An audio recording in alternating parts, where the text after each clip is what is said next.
Alrighty, happy Friday, everyone. I hope that your week has been awesome, and I hope that you've been able to catch up on everything and you're really starting to get in the groove of what this is looking like.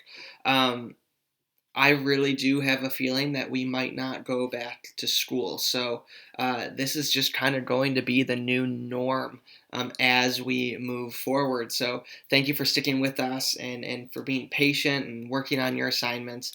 Miss Kuthi and I really, really, really appreciate it. Today we are reading scenes 5 and 6. It should be pretty short. It's only a couple pages long. Yesterday, what we read was Romeo going to Friar Lawrence, who is his priest, saying, "Hey, I want to marry this girl," and he agrees. Okay, and then in scene 4, Romeo and the nurse talk. And Romeo says, "Hey, nurse, I need you to go and tell Juliet to go and do this. And like, meet me here at this time because this, right?" And remember, they can't just talk to each other because they're from different families that hate each other, right? So in scene 5, we see Juliet waiting impatiently for the nurse to return. Her impatience grows when the nurse returns, but is slow to deliver Romeo's message. And finally, Juliet learns that if she wants to marry Romeo, she needs to only go to Friar Lawrence's cell that afternoon. Okay, so scene 5, Juliet comes on stage and she says, "The clock struck 9 when I did send the nurse. In half an hour she promised to return. Perchance she cannot meet him. That's not so. Oh, she is lame. Love's heralds should be thoughts, which 10 times faster glides than the sun's beams, driving back shadows over lowering hills. Therefore do nimble pinioned doves draw love, and therefore hath the wind-swift Cupid wings. Now is the sun upon the highmost hill of this day's journey, and from 9 till 12 is 3 hours long, yet she is not come. Had she affections and warm youthful blood, she would be as swift in motion as a ball. My words would bandy her to my sweet love, and his to me. But old folks, many fain as they were dead, unwieldy, slow, heavy, and pale as lead." So she's saying, like, if she were younger, she would be able to do this faster, but because she's so old, she can't do this. This is showing a sign of the impatience behind Juliet, right? And throughout all of this, we've seen these ideas of Romeo and Juliet maybe rushing into things and being impatient, right? This is something that we're going to continue to see. So the nurse and Peter enter the stage, and Juliet says, "Oh God, she comes. Oh honey, nurse, what news? Hast thou met with him? Send thy man away." And so Peter leaves. And nurse says, "Peter, stay at the gate. Now, good sweet nurse, O Lord, why lookest thou sad? Though news be sad, yet tell them merrily. If good, thou shamest the music of sweet news by playing it to me with so sour a face. I am aweary, give me a while. Fie, how my bones ache, what jaunt I have." So she's saying, like, she's really hurt because she has been walking so much. And Juliet said, "I would thou hadst my bones and I thy news. Nay, come, I pray thee, speak, good nurse, speak." "Jesu, what haste! Can you not stay a while? Do you not see that I'm out of breath?" "How art thou out of breath when thou hast breath to say to me that thou art out of breath?" So that's saying, how are you out of breath when you can tell me that you're out of breath? "The excuse that thou dost make in this delay is longer than the tale that thou didst use. Is thy news good or bad? Answer to that. Say either, and I'll stay the circumstance. Let me be satisfied. Is it good or bad?" "Well, you've made a simple choice. You know not how to choose a man. Romeo? No, not he. Though his face be better than any man's, yet his leg excels all men's. And for a hand and a foot and a body, though they be not to be talked on, yet they are past compare. He is not the flower of courtesy, but I'll warrant him as gentle as a lamb. Go thy ways, wench. Serve God. What, have you dined at home?"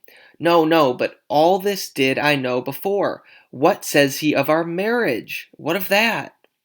"Lord, how my head aches! What a head I have! It beats as it would fall in 20 pieces. My back over it other side. Ah, my back, my back! Beshrew your heart for sending me about to catch my death with jaunting up and down. It's faith, I am sorry that thou art not well. Sweet, sweet, sweet nurse, tell me, what says my love? Your love says, like an honest gentleman, and a courteous, and a kind, and a handsome, and I warrant a virtuous. Oh, where's your mother? Where's my mother? Why, she's within. Where should she be? How oddly thou replies. Your love says, like an honest gentleman, where is your mother? Oh, God's lady dear, why are you so, or are you so hot? Mary, come up, I tow. Is this poultice for my aching bones? Henceforth, do your messages yourself. So, like, from now on, you take care of it. And Juliet says, here's a coil. Come, what says Romeo? Have you got leave to go to shrift today? I have. Then hey you hence to Friar Lawrence's cell. There stays a husband to make you a wife. Now comes the wanton blood up in your cheeks. They'll be in scarlet straight at any news. Hey you to church. I must another way, to fetch a ladder, by the which your love must climb a bird's nest soon when it is dark. I am the drudge and toil in your delight, but you shall bear the burden soon at night. Go, I'll to dinner, hey you to the cell. Hey to high fortune, honest nurse, farewell. Okay, so she tells her, meet Romeo at Friar Lawrence's cell, which is basically like a room, okay?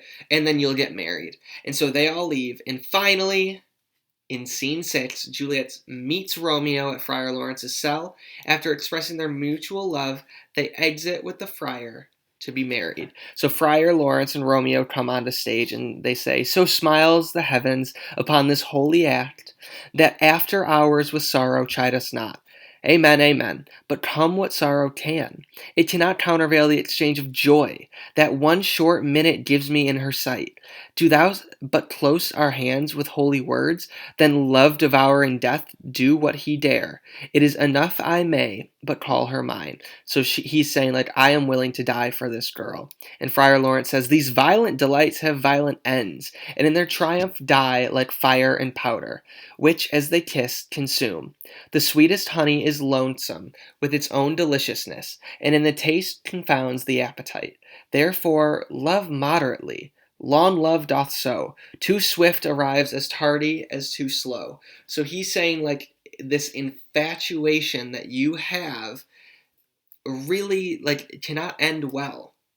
Your love needs to be slow and forthcoming, and therefore it will be long. But Juliet comes, and Friar Lawrence says, here comes the lady, oh so light of foot, will never wear out the everlasting flint. A lover may bestride in the gossamers that idles in the wanton summer air, and yet not fall, so light is vanity.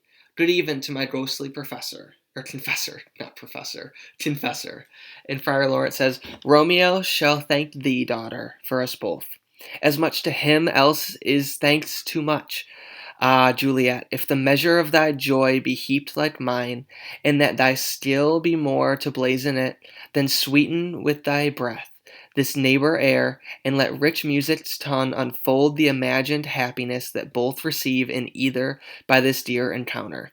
Conceit, more rich in matter than in words, brags of his substance, not of ornament. They are but beggars, and that can count their worth. But my true love is grown to such excess, I cannot sum up some of half my wealth. Come, come with me, and we shall make short work. For, by your leaves, you shall not stay alone, till Holy Church incorporate two in one. So Friar Lawrence says, all right, you two, let's go do this thing. And that is where scene 2 ends. Okay? So scene 2, or act 2 ends with them about to go and get married. Go ahead, there is going to be an assignment underneath this that has to do with scenes 5 and 6, okay? And then we will see you on Monday. Next week, we're going to be doing a little bit more writing than we have been doing in these past few weeks, but that's to prepare you for some CCECC paragraphs that are going to come as these weeks go on, okay? There'll be more information on that on Monday, but for right now, you just do the assignment that has to do with today, okay? Have a great weekend, y'all, and we will see you next week.